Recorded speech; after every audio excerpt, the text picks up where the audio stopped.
Hello, welcome po sa Angel Reading and marami pong salamat sa pagpunta at pasensya na rin po talaga sa video natin kanina. Kumbaga, this is the part 2 na po. Baka may iba pa pong mensahe at titingnan pa natin makakakuha tayo ng iba pang enlightenment, no? Parehas pa rin po ang card, so nire-upload ko lang po ang video, no? So gusto ko lang po na mag-sorry at talagang siguro nasaktan ng tenga nyo.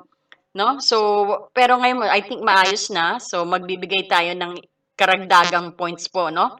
O karagdagan din pong mensahe na magkadagdag sa pananaw ninyo.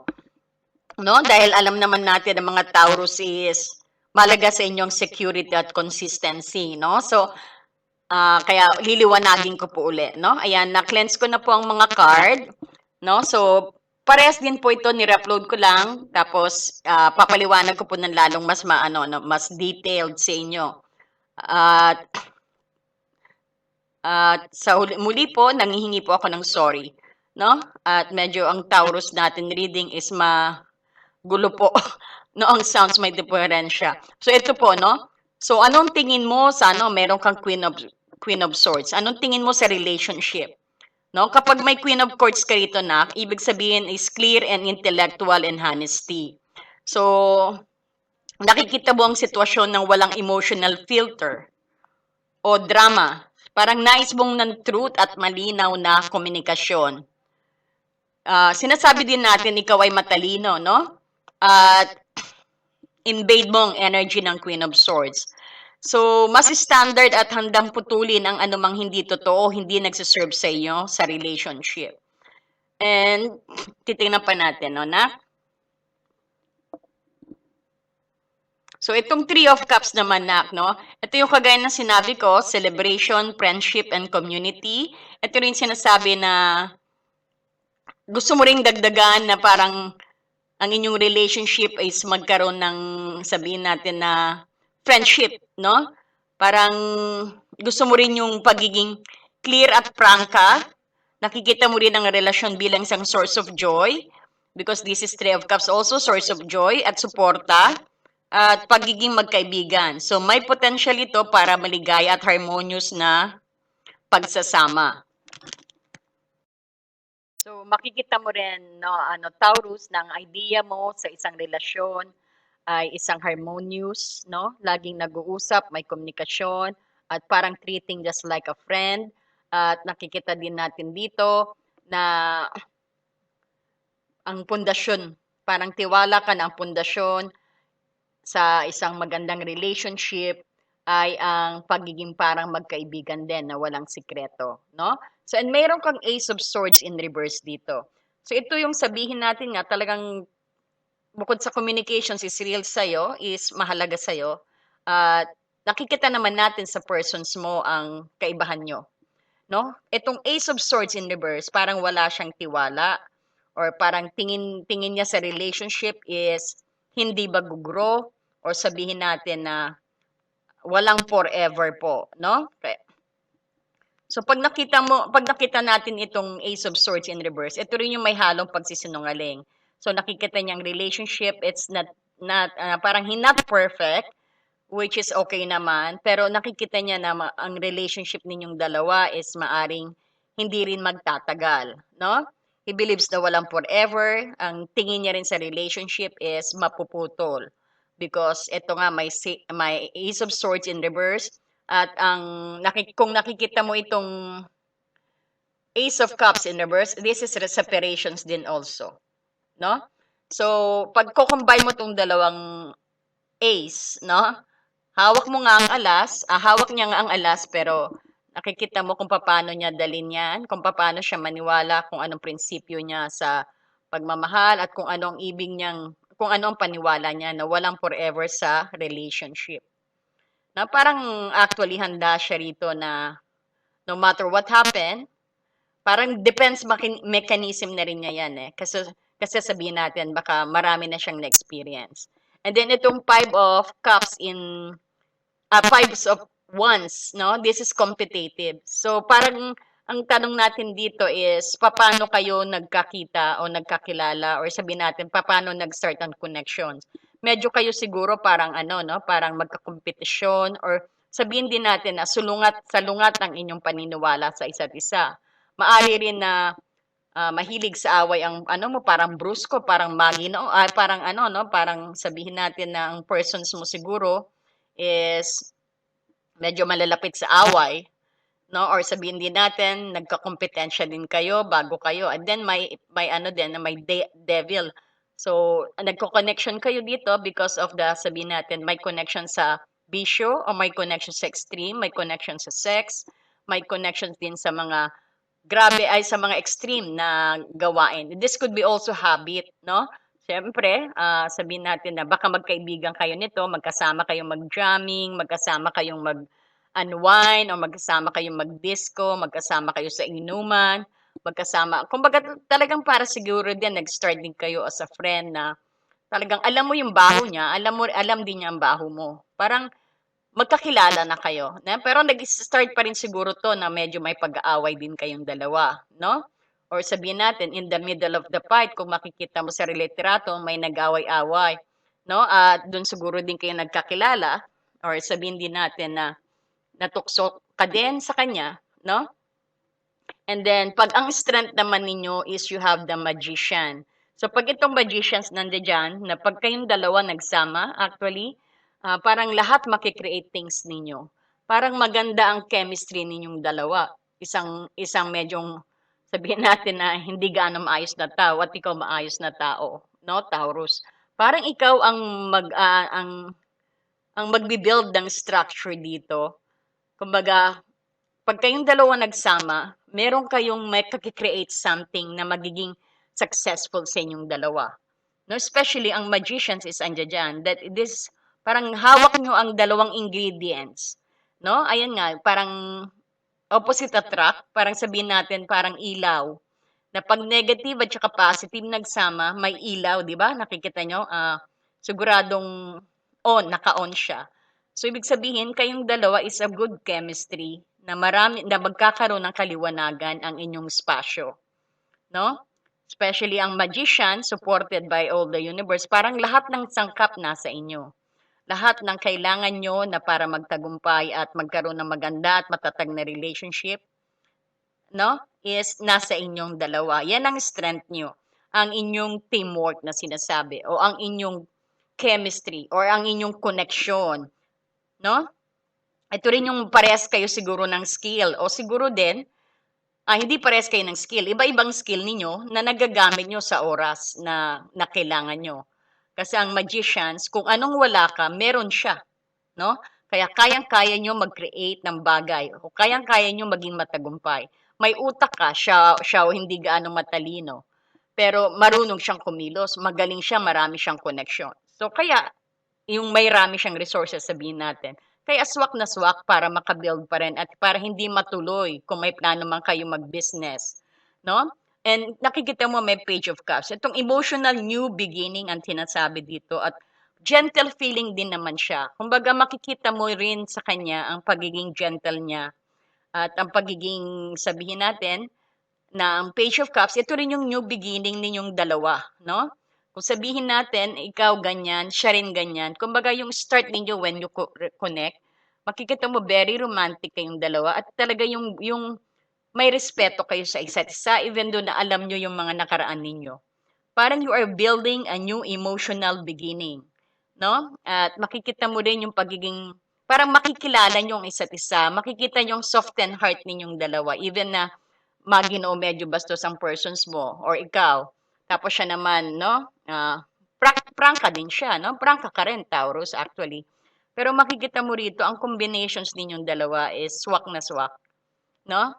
Makikita nyo ang pagiging romantiko ninyo. Madidiscover nyo ang mga wala sa isa't isa ninyo. So kagaya na sinabi ko, parang this is a twin flame connection, no? And makikita mo sa kanya ang wala sa iyo at makikita niya ang wala sa kanya sa iyo, no? At kayong dalawa parang willing kayo na maski wala ng lahat, parang you could live through your own, no? Hindi niyo kailangan ng kaibigan. Pag kayo nagsama ha, although na marami kayong mga kaibigan, marami kayong mga toxic friends na nakapalibot sa inyo. Doon kayo nanggaling, doon kayo nagkakilala diyan sa mga away na yan, sa medyo makamundong ano na nakikita natin, no, mga disco, mga bisyo, sigarilyo, alak, jamming disco, yung mga ganyan ba ang style ng inyong connections, no? Pero kayong dalawa, pag nagsama, kayang-kaya niyong talikuran ang mga makamundong ano na yan, makamundong way na yan, no? Because the Eight of Cups is here, no? Willing niyong talikuran. At di ibig sabihin, pag willing niyong talikuran, willing niyo rin na magkaroon na mas choices niyo na kayong magsama at choices niyo na kayong magsama sa piling ng isa't isa. Naku, nakakaiyak naman to. Kinikilig naman ako dito. Actually, no? Pag ang Eight of Cups din, umaalis talaga kayo sa mga toxic kasi gusto niyo magkaroon ng maayos at masayang pamilya. At para yan din ang pamantayan mo, yan din ang strength mo, Taurus, to be able to maiano ang persons mo sa tamang landas, no? Para maibago mo yung kanyang pananaw sa pag-ibig na walang forever, na meron pang nagmamahal sa'yo, na mahal kita, parang gano'n, no?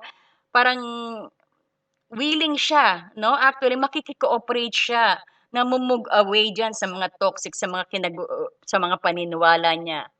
Na parang willing siya na i-let go ang kanyang experiences sa nakaraan, no? Yung mga heartache niya, no? Pag kayong dalawa nagsama, if you were giving this person a chance, no? Mukhang mapapatinon mo ang taong ito, mababago mo ang pananaw niya sa pagdating sa pag-ibig, no? And then itong hermit, ito yung soul searching at introspection. Parang, and page of wands din, new enthusiasm, excitement, inspiration. Para kayong dalawa nagsama, no? Parang iisa lang din, no? Parang kayo yung time na you will know sa ano no, sa new sa dito sa page of wands, parang puno ng excitement kayong dalawa, puno ng inspiration kayong dalawa, at yung enthusiasm nyo, no? At very ano kayo, energetic when it comes to intimacy also.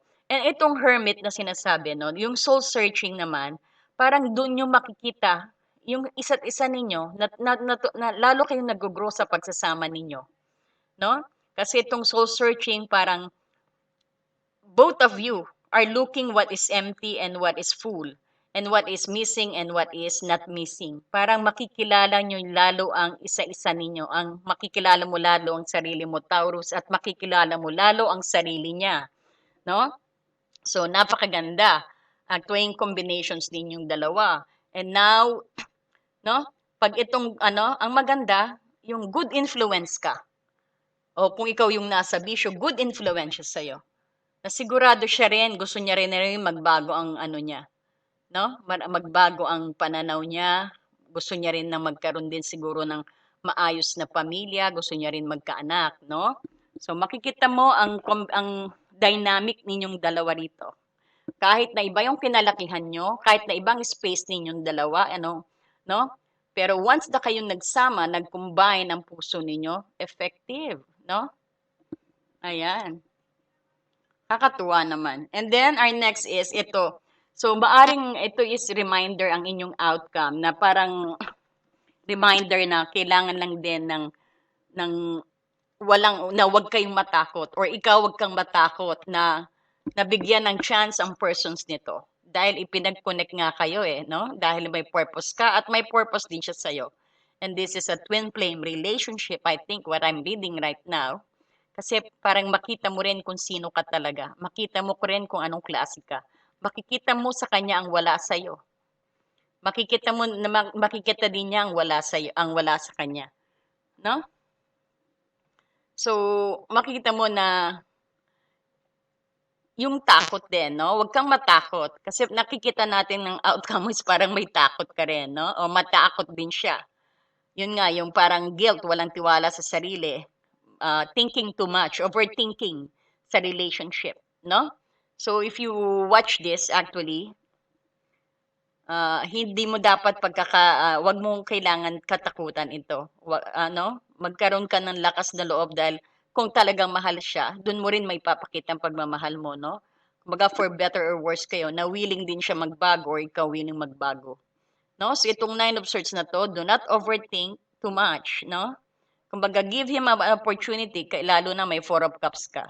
Kumbaga, maging open ka sa kanya, no? Or sabihin natin, maging open ka sa sasabihin niya. Parang ikaw ang healer, ikaw ang doktor na binigay sa kanya ni Lord, no? na ikaw ang magpapabago sa kanya, na you are giving him a chance. At alam mo, gusto ni Lord yan, no? Maraming blessing na darating sa'yo actually, no? So, nakikita mo na try to give this person a chance na dati is parang siguro, dati natatakot ka rin siguro na, syempre, care ka rin sa sasabihin ng tao because medyo kilala siguro itong brusko tong persons mo, no? Parang ala Robin Padilla, no? Kala nila brusko-brusko pero napaka-soft ang puso, no?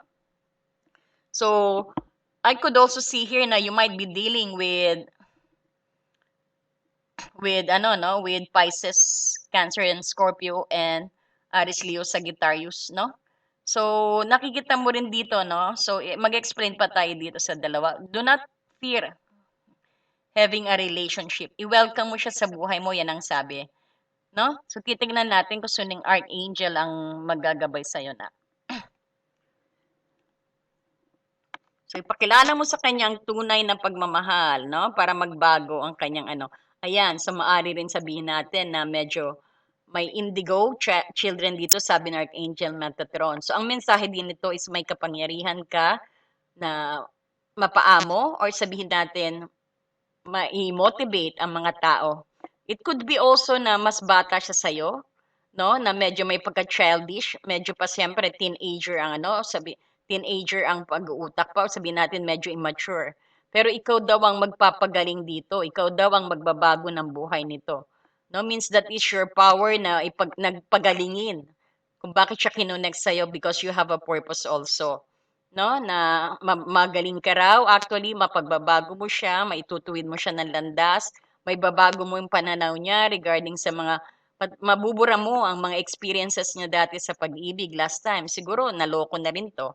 Or sabihin natin meron din sigurong anak ito o ikaw may anak ka. Or sabihin natin mukhang may anak itong taong ito na parang pakikisamahan mo. Kaya sinasabi, you can handle it. Kaya pala sinabi ang 9 of Swords na lumabas sa'yo na huwag mong katakutan because Archangel Metatron is guiding you on how to. Mukhang magiging balakid nyo rin siguro itong ano, no, itong children na parang siguro na dapat mong pakisamahan din. Kumbaga balakid, and I'm not telling na balakid ang children, but kumbaga, magiging challenge mo. Magiging challenge mo ang bata siguro kaya sinasabi sa'yo, huwag kang matakot to deal with it, no? Dahil magugustuhan ka ng mga batang yan, no? So, kasi nakikita natin dito, ang outcome mo parang may takot ka at saka parang takot ka na i-open ang arms mo sa taong ito. Kasi nga medyo takot ka siguro sa sasabihin din ng kapitbahay. Kayo naman ang magsasama na kaya. So, okay lang yan. Ito yung para sa mga may relasyon na at saka sa mga prospect ninyo, no? And then, nakikita mo ritong indigo na maari ding isa ring susi na magkaroon kayo ng anak, no? O bibigyan kayo ng anak ng ating may kapal kapag nagsama kayo na magiging motivate sa inyong dalawa, no? Na magkakaroon na kayo ng, that is one of the key na magiging matino siya o magiging maayos siya, no? Ayan. Word of abundance. Pag sinabing word of abundance, ito yung sinasabi yung be positive on everything that you say. No? At because again, no, you have the power to manifest things. No? So samantalahin mo ang panahon na ito because ang word na but make sure na magiging positive lang ang ibubuka ng bibig mo because a word is very powerful, no? Sabihin nga, 'di ba, may kasabihan tayo, sapukin mo na ako, wag mo lang ako pagsalitain ng masama. Parang gano'n, 'di ba? So ito rin sinasabi, wag mong sasabihin na wala, lagi mong sasabihin meron. Wag mong sabihin na kulang, lagi mong sasabihin na sapat, no? Basta wag mag-focus ka sa gusto mo, no? Wag sa ayaw mo. Parang i-feed mo ang mind mo actually ng mga positive thought ng words of abundance kagaya ng masagana, marami, ipay sa Japanese, no, kahit ano pang language yan. But make sure na wag empty ang sasabihin mo. Never mong sabihin ng empty yan when you're talking about sa inyong finances. So ang ating Archangel of Abundance parang talagang pinatunayan na you could create things pag kayong dalawa, no? Kasi nakikita natin na sinusuportahan din kayo ni Archangel ng kasaganaan, no? So, pag kayo nagsama, asahan mo na magiging maayos din ang buhay nyo. parang sabihin natin walang kakulangan, no? But else, kumbaga napakasaganang buhay ang inyong makiki-create, no? Kung kayo magkakatuluyan. And then sinasabi din natin dito na ang word of abundance din is make sure na only positive words ang isasabihin mo sa bunganga mo dahil yan iba-manifest ni Archangel yan sa'yo. No? Ni Angel of Abundance yan. Kung anong ni-request mo, gusto mo na maraming pera, ibibigay sa yan. Gusto mo ng trabaho, gusto mo ng permanente, no? Ibibigay sa yan. Gusto mo maraming pagkain, ibibigay sa yan. No? But make sure, wag mong sasabihin na konti. Minsan may humihiram sa inyo, sabi niyo, wala akong pera. Yan, namamanifest yun. Talagang nawawala kayong pera. Parang umiwas magpahiram. Sabihin mo, may pera ako, di ba? Pero, sabihin mo rin na, kasi may paggagastusan ako, no? Baka matagalan ka magbayad. So, hindi ko mapapahiram. Pero hindi mo sinabi na wala kang pera doon, di ba? Oh, ganun ang mga style po ng if you wanted to manifest, no? Because lalo na may kakayahan ka. This is the word of abundance, no? Make sure na ang sasabihin mo is yung masagana, yung marami, no? Imbis na sa wala, meron ang sasabihin mo. Imbis na konti, marami ang sasabihin mo. Okay? So, ayan. Marami pong salamat. Thank you so much and pasensya na po uli sa ating unang video, no? So, sana po mag-like and subscribe pa rin po kayo, no? At sana maayos na itong video na to.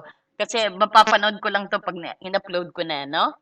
Ayan. Marami pong salamat and God bless you, no? And pa-like naman po dyan. Ayan. Thank you so much.